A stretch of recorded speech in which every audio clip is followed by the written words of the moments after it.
Welcome, friends! Squeaky Chair, Last Scarf here, and it's time for the vlog. Jesus, square is so squeaky. Alright, so, fun fact, we bought this new chair hoping it would squeak less than the old chair. Nope. Alright, so, real quick vlog, because I have a flight right after this. 3 things to be covered. Talk about Pokemon Unite, Kirby podcast, and why do I gamble? So, Pokemon Unite, pretty fun, very casual MOBA. I'm enjoying it. It is very casual. This is going to be the first MOBA for a lot of people, and also for children. And I do feel bad running over children. I've been running over children a lot. When I'm like, okay, I've farmed too much off this child. I'm going to go somewhere else and stop farming off this child for a while, and hopefully they can come back. Because I feel really bad when they just keep rushing you and dying. They just keep walking into the meat grinder. And like, well, I'm feeling bad. I'm going to go do something else. When it's in ranked, I'll keep killing them because it's ranked. You got to be serious. But in like standard casual play, I'm like, I'm gonna back up. I'm ruining this kid's day. I'm gonna back up. Thing is, there are people being way too serious about the game and getting really mad at kids. It's like, no, don't do that. Don't do that. Like, it's their first MOBA. You want to make people not like MOBAs? I will never be okay with the excuse of like it's a MOBA or it's a FPS or whatever. People are just crap. Like, no. People are crap because we let them be crap. Call them out, make them stop, and just don't play with them. When a crappy person is alone, they learn that they need to stop being so damn crappy. That's how it is. If you want to be alone, then be alone, bro, okay? You're going to yell at everyone, no one's going to want to be around you. That, or you're going to be with other people who like to yell at each other, then you're just all yelling at each other and being angry with each other, which I'm fine with. Be in your hate sphere, that's totally fine. But I'm not okay with people yelling at children. Or even at newbies or anything like that. Like, people who are new to these things, no. Now, if you're a competitive team, if you're an esport, yeah, sure. Be mad that you lost money because a teammate just dropped the ball. Sure, do that. You can be angry at each other on that. Like, it's a game, but you're playing it way more serious than anyone else is if you're doing an esport. Ranked, I think there's a point in ranked where you can be more competitive about it.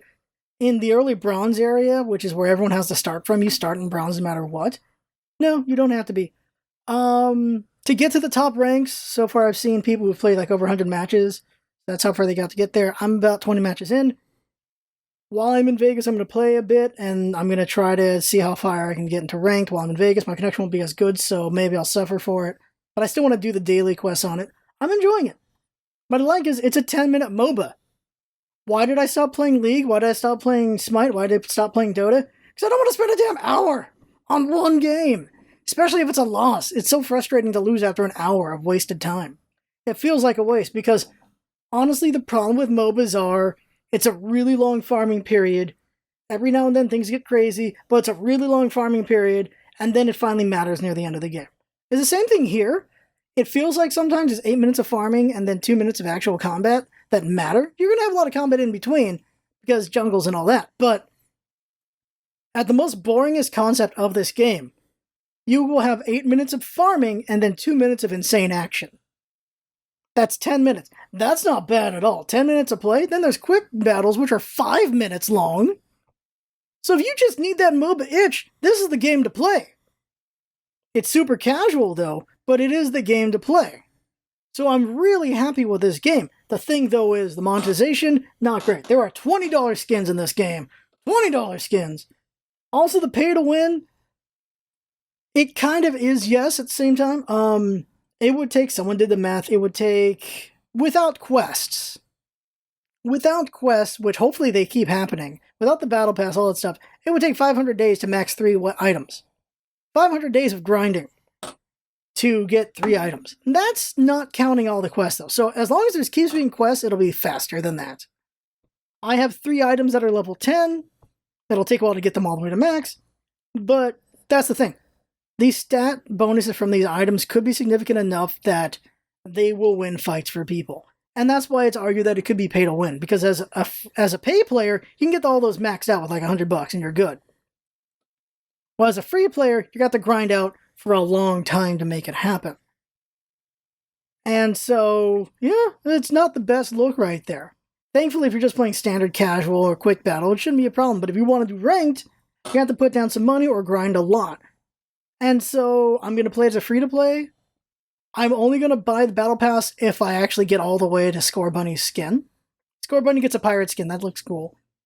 And Score Bunny is pretty good. They're a kite. You can kite people really good with Score Bunny, and they don't hurt you, which is interesting.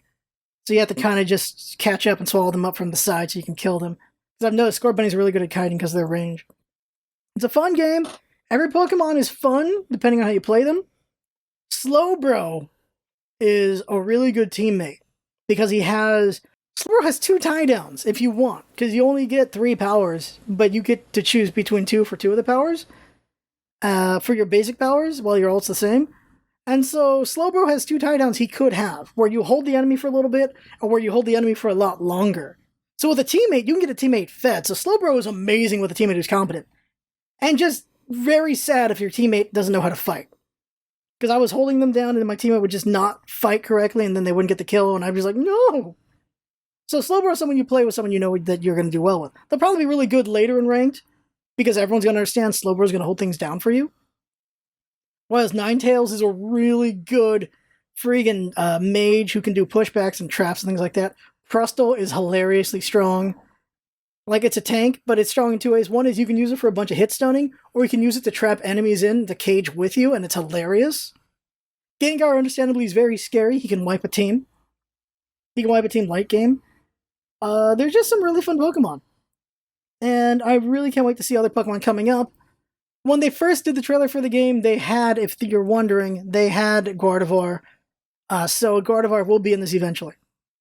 Charizard is, of course, really fun. We saw Blastoise in a trailer as well, so Blastoise is coming as well. And there's a lot of fun Pokemon in this game. I'm having a lot of fun. My favorites are Charizard, Venusaur, Ninetales is really good, Crustle is hilariously fun. And there's just, everyone just feels strong. They might be too strong.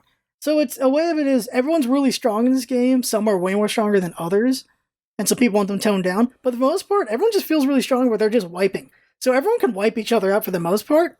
And it's kind of fun in that way. But when it goes more competitive with ranked, we'll see you later on. And I went on about Unite way too long. Okay, so next, Kirby. Kirby Superstar. The podcast, Kirby's Dreamcast, all that, been writing the script for it. We are 16,000 words in so far. I'm up to the Great Kev Offensive. I still need to do Samurai Kirby, Revenge of Meta Knight, and Milky Way Wishes. We've recorded the first episode, because realizing we just got these off at each hour. So I record everything about the game, the making, the advertising, the box art, all this stuff, and only Spring Breeze, and that's 1 hour. It's going to be less than an hour after all the editing. 1 hour of the podcast. Next one's going to probably be Dynablade, Megaton Punch, Gourmet Race, and the Great Kev Offensive. Why is the Great Kev Offensive? And that's it? Because Great Kev Offensive is going to be freaking huge. I got to go over 60 different treasures.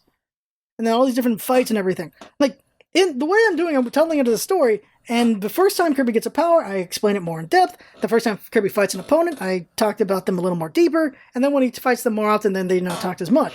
Same thing with the powers. So you would think maybe Milky Way Wishes will be shorter, but because of the way Milky Way Wishes is, it might not be shorter.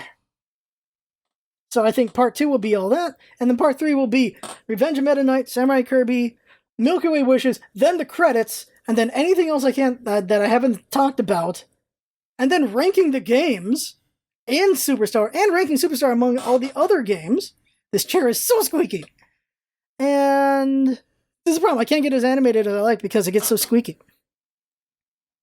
So it's going to be like a 3-hour podcast. So we broke it up into 3. We're going to break it up into 3 episodes because of how long it's going to be. Some people like 3-hour podcasts. I have friends who do. But we're going to break it up because Jinx has to edit this thing and has to edit the video version for YouTube.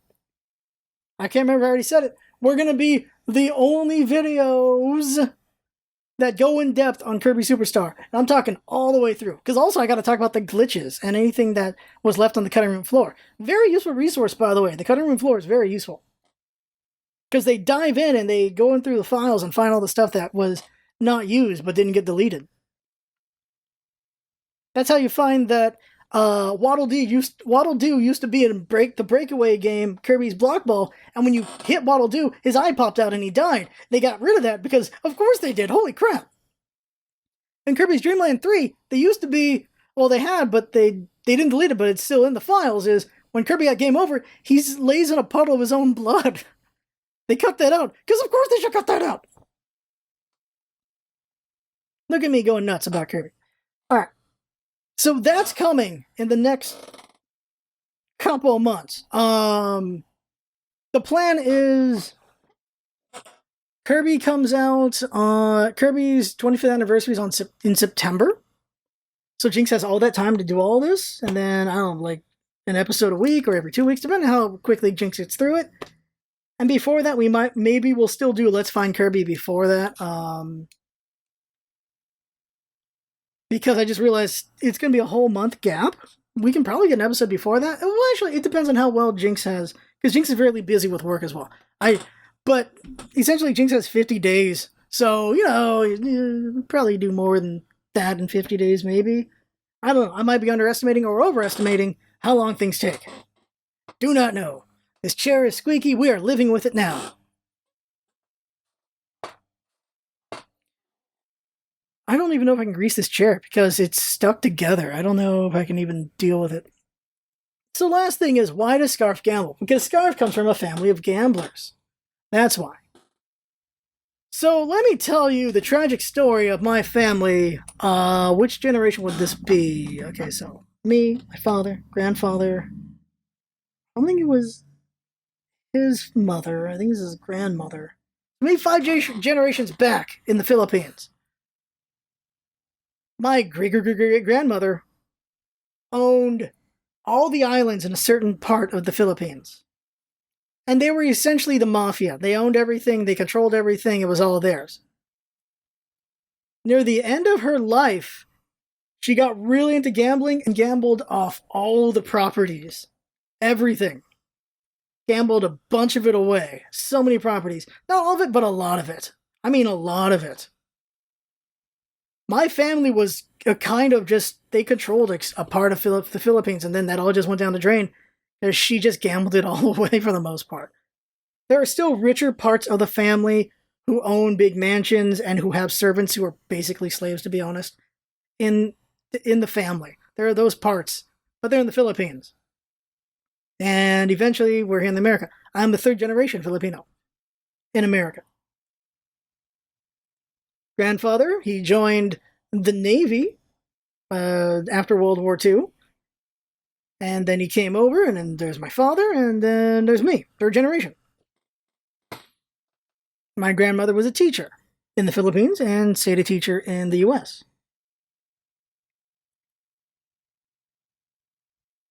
My grandfather was an MP, so he was the military police. And I've been told stories that he was feared back in the day. Like, he was just and friendly, but when you did wrong, he was the man you did not want to meet. So that's interesting. Like, he was the guy who people were scared of. That's an interesting thing to learn.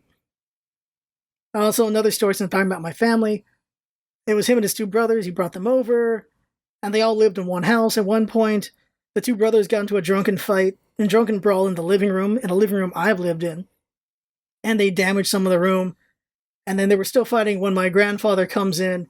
He sees this, and he knocks them both senseless and makes them stop, which is, wow. Interesting story there. The only thing I know of my grandfather is he was just a kindly old man who drank a bottle of scotch every day. That's all I knew of my grandfather. So it's interesting to see what people become and what people were. So gambling. My family's been gambling forever. My grandfather played the lottery every day. He would study the numbers and try to figure it out, and eventually he'd hit a couple numbers, and that money would go to playing more lottery. My grandmother really loved the penny slots, and that translated to my father. Oh, also, I have many relatives who basically live at the Del Mar racetrack. Well, not right now because of COVID, but who were always at the racetrack every day betting on the horses, and they made their living just betting the horses. So I have a lot of horse betting in my family as well. And I went to Del Mar plenty of times with my father as a child. I'd make the picks, he'd make the bets for me. As an adult, of course, I made the bets myself. And it was something that I enjoyed, that I wanted to kind of do as a hobby, but my dad's like, no, you need to spend a lifetime on horse racing if you want to make money on horse racing. If you're not really paying attention, you're not going to make a lot of money. And from the lessons I learned from my father and other relatives, I got some understanding of horse racing, and so I can make some money. but I could never make the big hits. My father hits the superfecta almost every Kentucky Derby. This Derby, he got second, third, and fourth, but not first. Because that horse, well, wait a minute. Or he didn't get, he had 3 of the 4 horses up there, and he must have had first, because that was the favorite, I think. Now I can't remember. It was one of the horses he didn't have. He had the other 3. But because he didn't have them in a trifecta setup, he didn't get that money. And then, of course, the controversy with Baffert and the doping and all that of his horse, he got disqualified. Very unfortunate. But my dad has hit the superfecta quite a few times and made a lot of money on that. So then there's me. From a lifetime of... Well, your environment makes you, doesn't it? So from a lifetime of going to Vegas with my father as a child, Vegas is a second home to me and my family. I'm just used to it. I'm used to gambling. So I'm used to putting in a silly amount of money and a chance for more money in a game that is not geared towards me. 1 second here. Phone. So, it's almost time for my flights. I gotta hurry up. I gamble because it's been something my family's done. Not all my family does gambling. My father's the only one, well, he's one of 2, I think, in the family who actually does any gambling for his generation. And then I'm the only one of my generation who gambles. Really. Luckily, I have learned all the good and the bad, so I know when to hold back, when to not gamble too much, things like that. We do not gamble irresponsibly. It's like those people who drink every once in a while but don't become alcoholics. That's kind of who we are in gambling as well. So I'm taking about $1,000 into Vegas, and we'll see how we do with that. We'll do parlays, we'll do with the cards, we'll do a bunch of things. We'll do Pygo, things like that. We'll see how we do. See how we do with the money. And that's it. I gotta get going. It's time. I gotta leave. There you go. Why does Scarf gamble? Because his environment has made him a gambler. But I don't gamble that much. I only gamble like once or twice a year because money can be better spent on games for entertainment than gambling. There you go. I had fun. Hope you had fun watching. That's what's all about it. Having fun. Thanks for coming by, and see you next time.